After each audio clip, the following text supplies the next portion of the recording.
Hello and welcome back to another episode of Conversations Around the Table. And today's conversation is around a very universal topic that we all know and deal with, mental health, but from the personal and professional lens of evolvedMD's Vice President of Strategy and Chief of Staff, Sentari Minor. Thanks for having me. I'm super excited for this.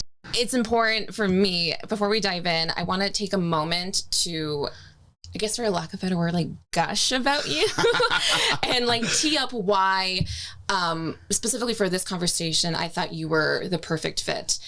I guess I don't know if you agree with this or other people have heard this, but I find you to be the 7 degrees of Kevin Bacon equivalent to the Phoenix community. I have heard this. Yeah.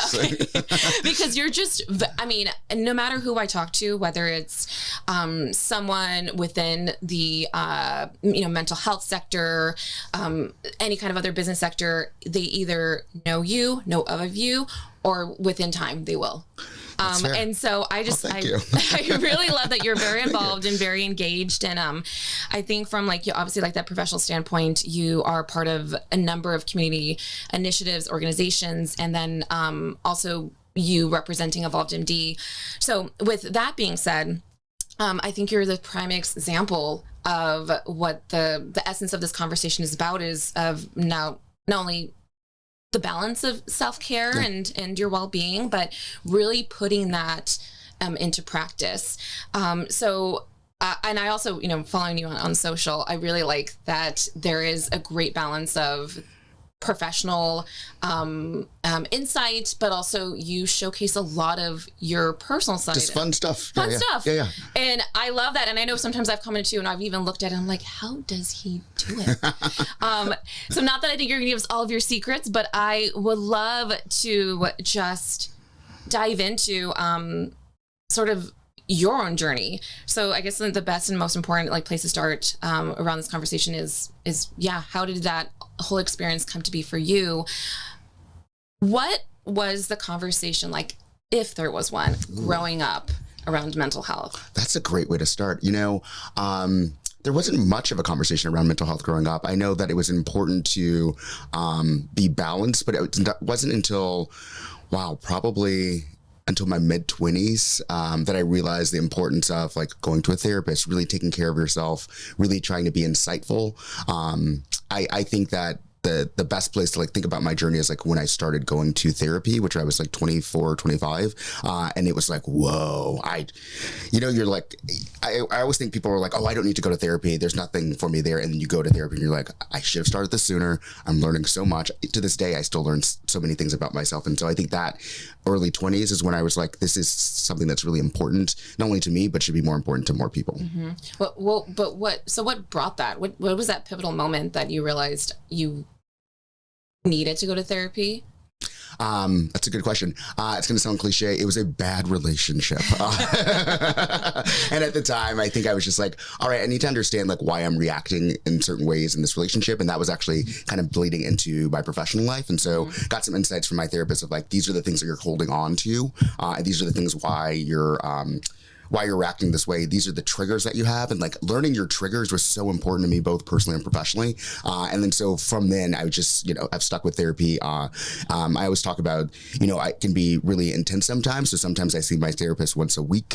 And sometimes I see him once a quarter, just depending on what's going on in my life. But it's something that I constantly go back to as my anchor on understanding who I am and how I can show up better for the world. Mm-hmm.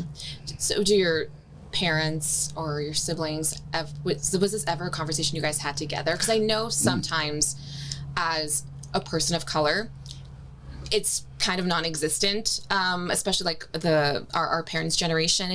They never got that kind of self-care or conversation. So it doesn't always typically land in that. Yeah. But I guess now that you have, do you ever go back and have these kind of conversations with your mom? It's, I've talked to my mom a lot about this work that I've done in therapy, and she's gone to therapy since herself. And then my little brothers, especially my middle little brother, Jason, he is also very, very transparent about his mental health journey. So it's something that we talk about now, but it was definitely not something we talked about as kids growing up. No. And then I also think too, we've gotten better at it as a society. For sure. As one, talking about it in general, but including men and people of color. Yes. So what was that experience like? How did that That's affect being a Black man? Like you said, growing up, not really having that conversation, and then, you know, in your 20s, getting into that. What was sort of some of those pieces that just followed you through? Yeah, that's a great question. I think one thing that's really important to note is that I'm always very transparent about my journey because I want to make sure that it's normalized and the stigma is gone for not only men, but men of color, because typically Black men don't talk about this.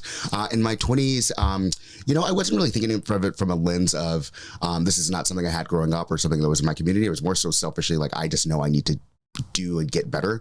I think where it was really interesting, I talked about this maybe a month or so ago on social media. I didn't realize that I didn't really have I had like breakthroughs a little bit, but I didn't have a real breakthrough until I had a male therapist. And I didn't realize it was that important to me. So I sat down with my therapist, his name Michael. And then over the last couple of years, it's like, I really was kind of missing this with female therapists. And now he just has like different insights that I would have gone and been like, it doesn't matter who the person is. Everyone's a therapist. It's fine. And he has definitely kind of gotten me in a different place than I ever had before. I love that.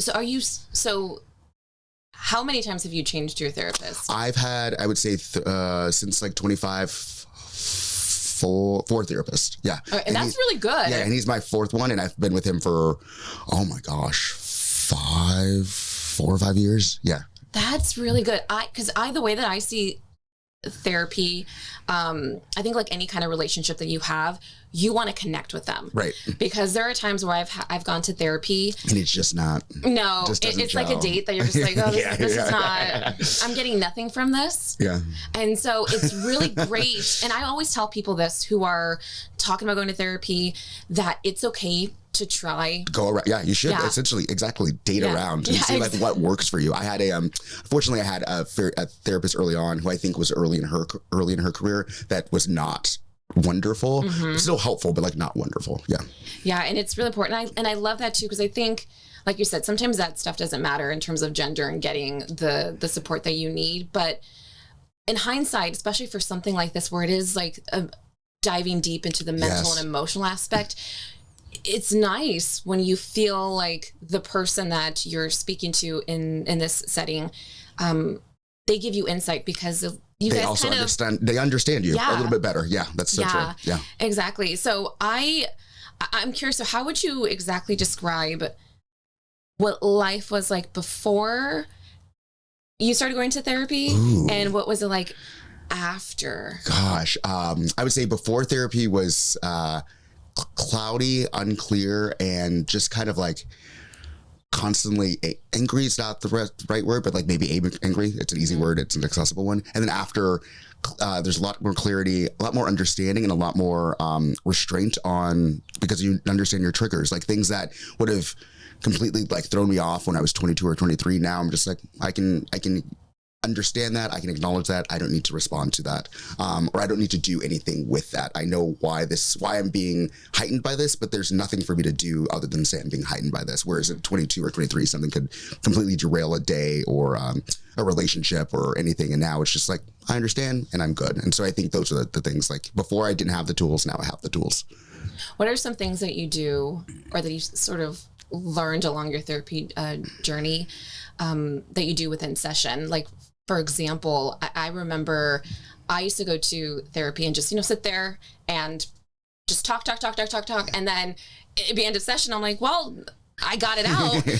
But then I started to also realize that therapy is a conversation. Yeah.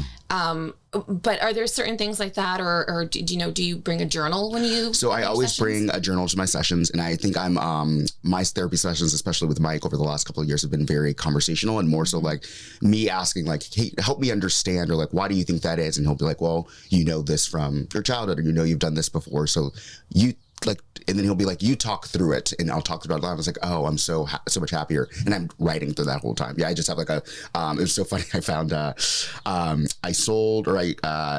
was getting rid of my old car, and I found a journal in there from therapy from like, oh God, 5 or 6 years ago. And I was just reading, and I was like, man, a lot's changed, but it was like very insightful. Yeah, it was good. That's one of my favorite things too, is like to read it, whether it's like a therapy journal or a journal in general. It's like, what was that snapshot of life? What was I doing? Yeah.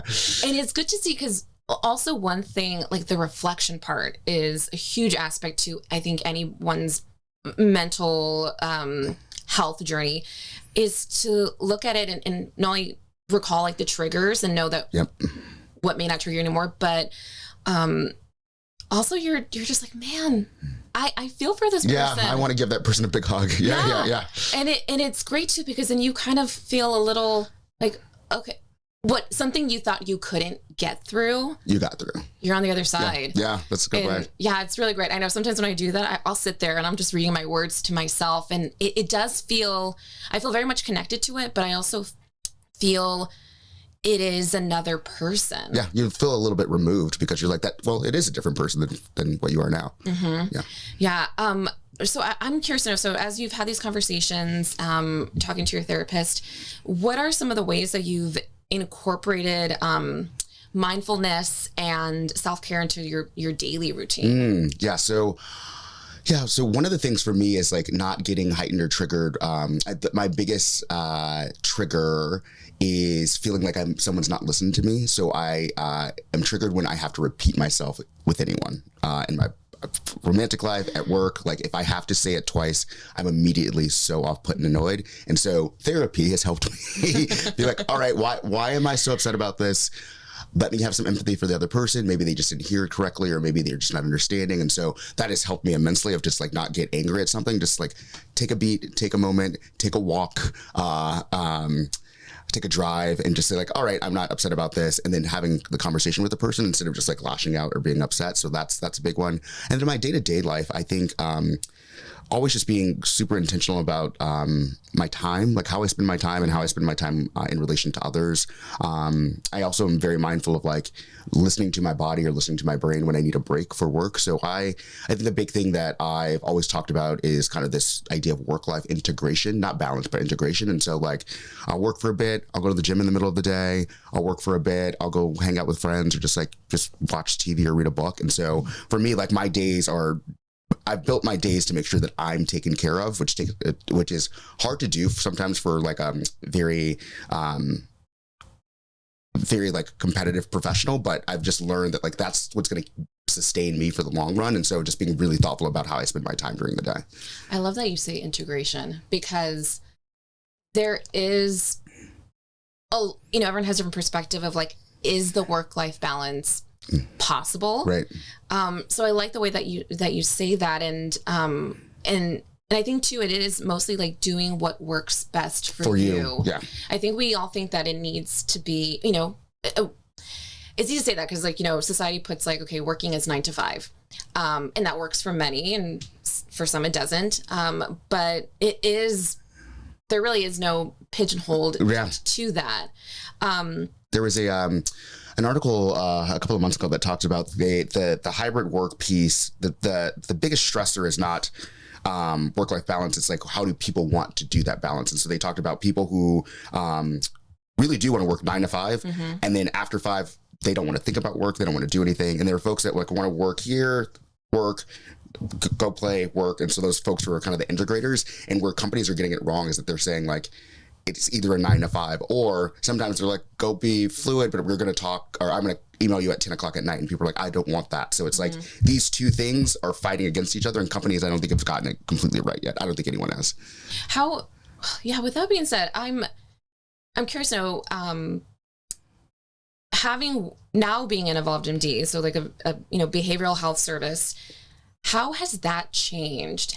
Has that changed your day-to-day self-care? Absolutely. I think, I commend our founder, Eric Osland, because when I first started evolvedMD, I was probably employee like 8 or 9, but the first kind of non-clinical executive hire. So I was brought in to, 1, kind of relaunch the brand, and then 2, build the company's first strategic plan. So I was like, I went in hard, and Eric was like, that's just not the call. He's like, I'm not going to run at that speed. You don't need to run at that speed.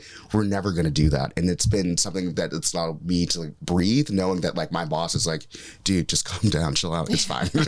And I've taken that to I've now over the 3 years with my direct reports, my team, and everyone around me, it's like, it's cool. Like, don't stress yourself out about this. Go take a walk. Or anytime that my direct reports are like, hey, I just need a day to just not be here. It's like, cool, just go and let me know what you need. Or I remember a direct report, it sent me an email saying like, hey, this stuff's happening with me. I'm going to need a little time. And I called them immediately and they were so scared. And and it was mostly because I was like, hey, are you okay? Like, what do you need? What can I offer? And they were like, oh, you're not asking me about. It's like, no, I want to make sure that you're good. And like the company is definitely does that from the executive team where we sit to everyone throughout the company. And I think it's just such a beautiful thing that we built there.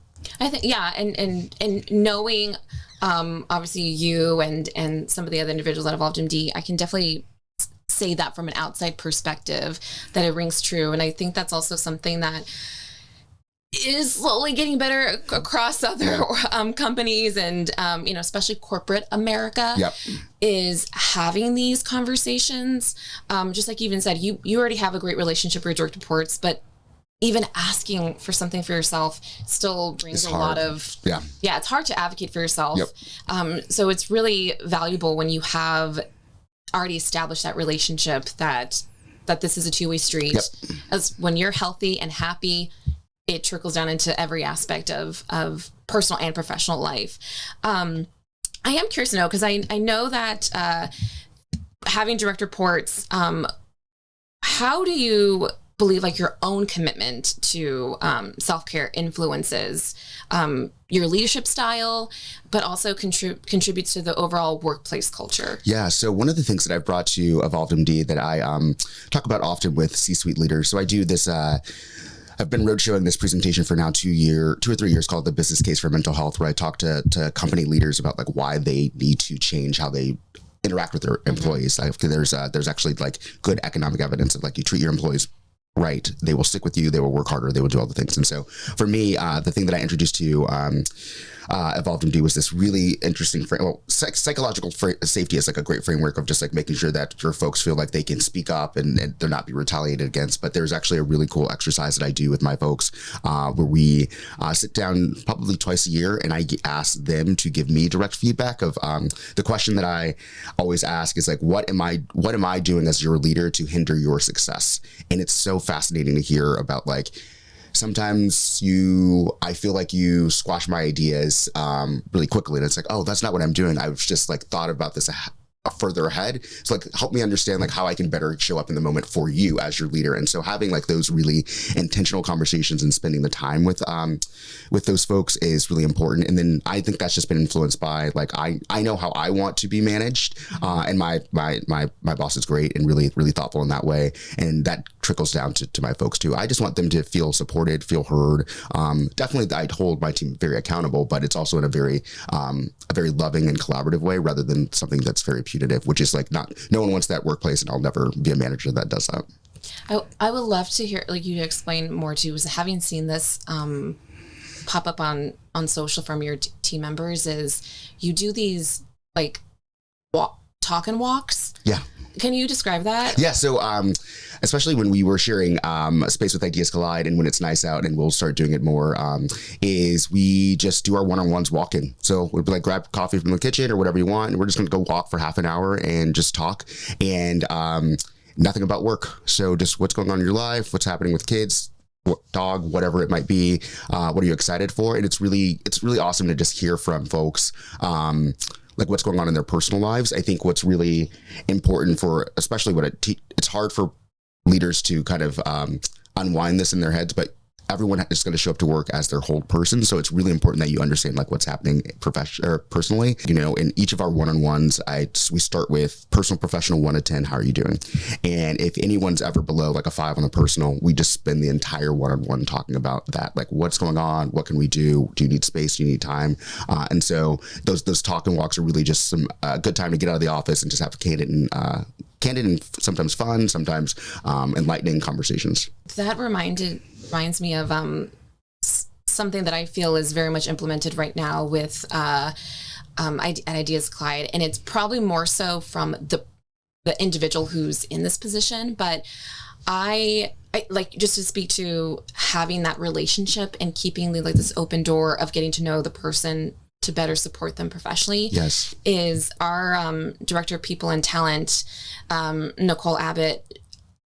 many times, I tell her too, I was like, I'm so sorry, you should probably charge me because I use you as a therapist all the time. I love it. And she goes, no, she's like, that's like first and foremost. She's like, I work for you basically. She's like, I like to know what you're dealing with. Cause she's like, so I know too how to better support you, or I know, what I can do to help, shift things around. But really, I mean, like even yesterday, as I'm unwinding from my day, I just stop in. I'm like, oh, I need only 5 minutes of your time.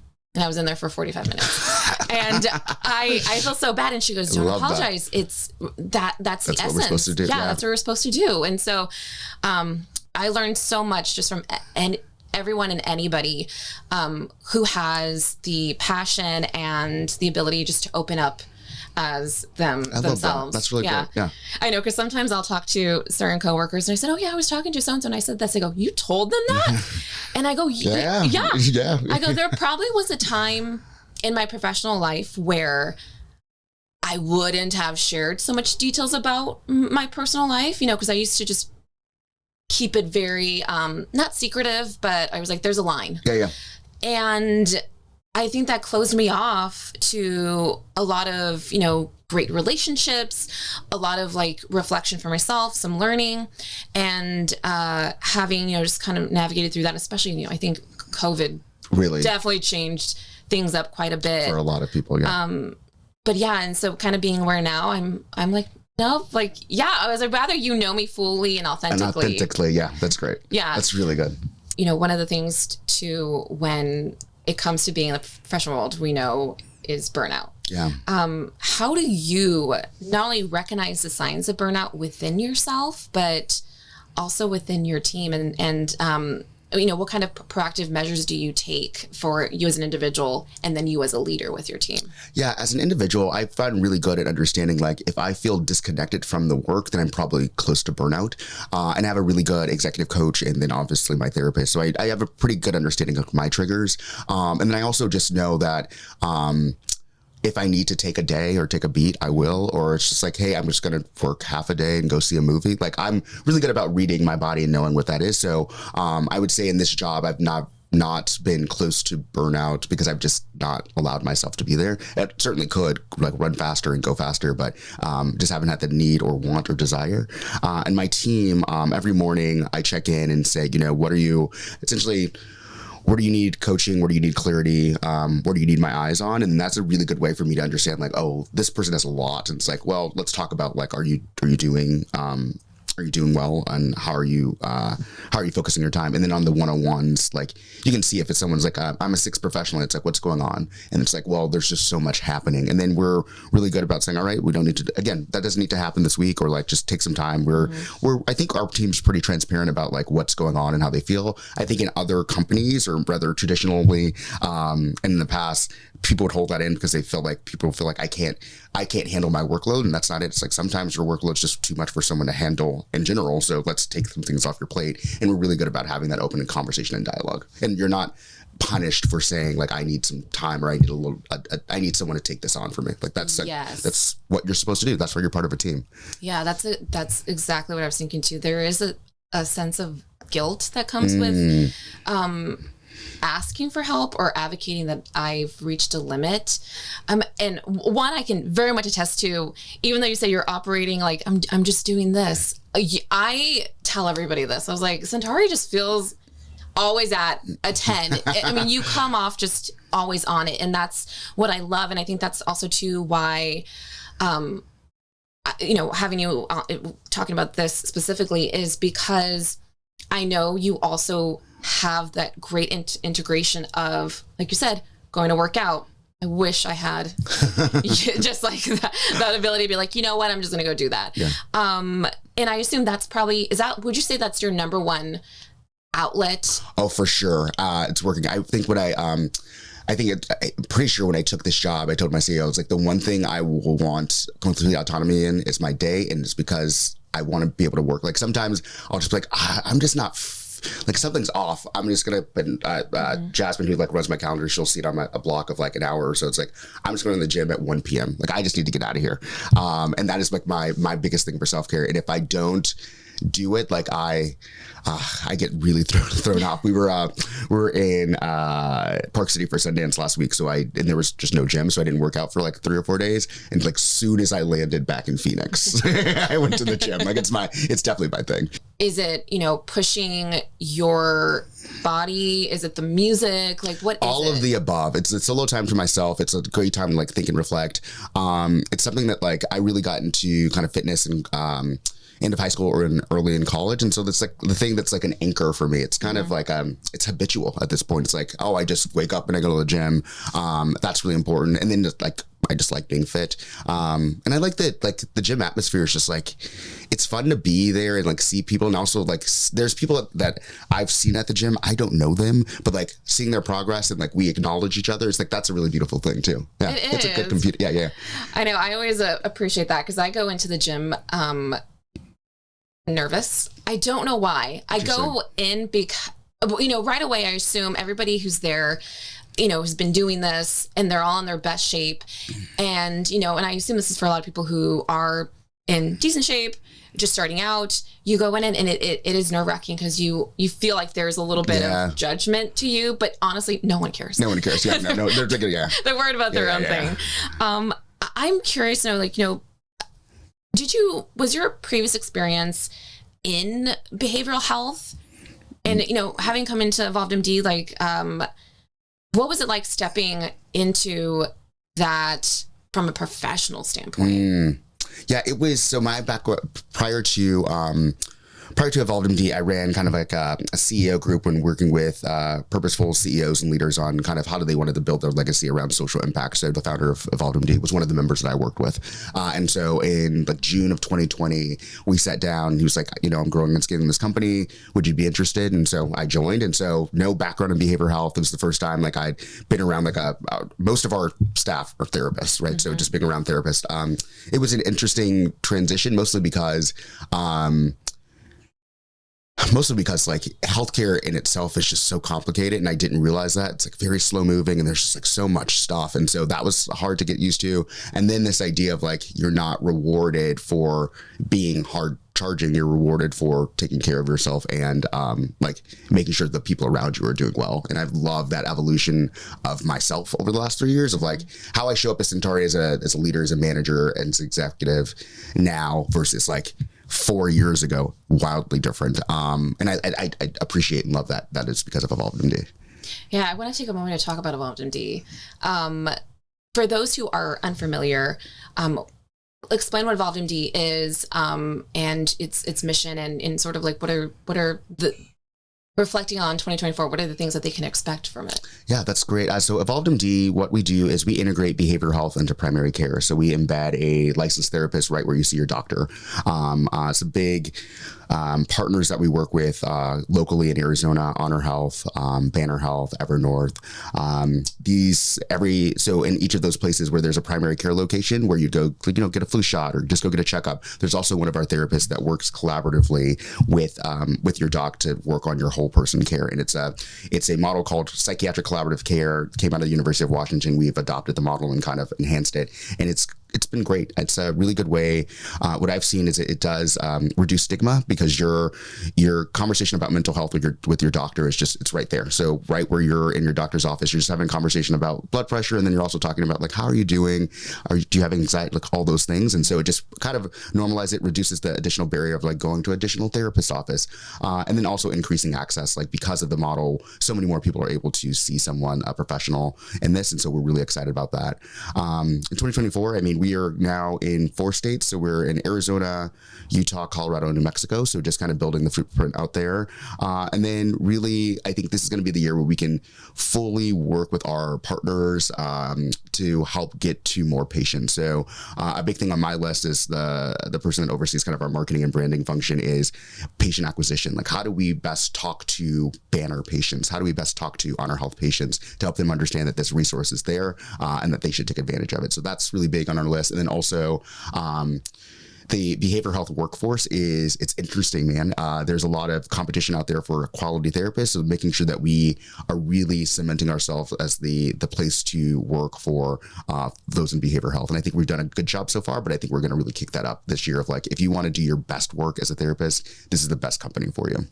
I wish I had this available when I was younger. Yeah. It was not discussed. My dad's usual medicine was, if you're not depressed, he's like, and the medicine for that, if you were, it was just to go to church. So it was always putting what worked for him, his prescription, into me, which wasn't necessarily all the things that I needed. You know, there were certain elements of it for sure. And, you know, having gone to the same doctor growing up, it would have been wonderful, I think, not only for my parents to get that knowledge, but for obviously myself to have felt seen and heard. Because I think, similar to you, I didn't go to therapy until mid-20s as well. Yeah. And it kind of, that usually happens, like to your point, when you're already at a breaking point, when you've reached sort of that very tall hill and you're just kind of splashing around trying to find that floaty. And it's been great and absolutely instrumental to who I am now. And especially like the last few years, you know, having gone through the pandemic, a divorce, a kid, I could not imagine really having done that without having my someone. Therapist. Yeah, there's just no way. Yeah. I mean, and to your point too, it's been great because, like I said, some sessions, it's just, I'm just letting it all out. In other sessions, I do a lot of the listening. And then other sessions, I think that's the thing too. People have this, and I could be wrong, you can speak to this too, maybe this misconception that therapy always needs to be hard-hitting topics. And really, it doesn't have to be. It doesn't have to be. It can be whatever you want it to be. Yeah. And I think that's the beauty in it is we're so, being a human is so complex. And so therapy, it finds purpose and reason for your happy moments, your sad moments, confusion, and also too, feeling recognized, you know. Just having someone, I think there's been a couple of sessions where I just had it on the books and I get there and I was like, I don't really have anything to talk about, man. He's like, all right, well, let's just talk. And those have been very, very helpful sessions too. No agenda, just like, all right, let's just talk. There's a documentary called Join or Die by Robert Putnam, and he's probably the premier kind of social psychologist around like communities and why communities are so important. Like the reason why societies are so great is because people come together for things. And so one of his hypotheses is that people are happier if they're part of something bigger. So like a club, and he talks about like bowling clubs or things that are like even organized religion or church, whatever that might be. Like, so for me, it's always been really important for me to be part of groups. And I have a lot of like very diverse groups that I'm part of. And I just like get so much energy from that. There is something about like being in those spaces and just feeling from them. It's not, self-care can really be just being in a room with people that are like-minded. Self-care can really be like understanding and hearing from someone on a topic that you just really love and enjoy. Or it could just be like self-care could be just bowling with a group of people. And those are all things. I think the one thing I want to make sure we talk about in the podcast is that self-care doesn't always have to be therapy. It could be whatever it looks like to you. If you just need to go on a hike every day, that's totally fine. And your journey is your journey. So just do what's right for you. Yeah.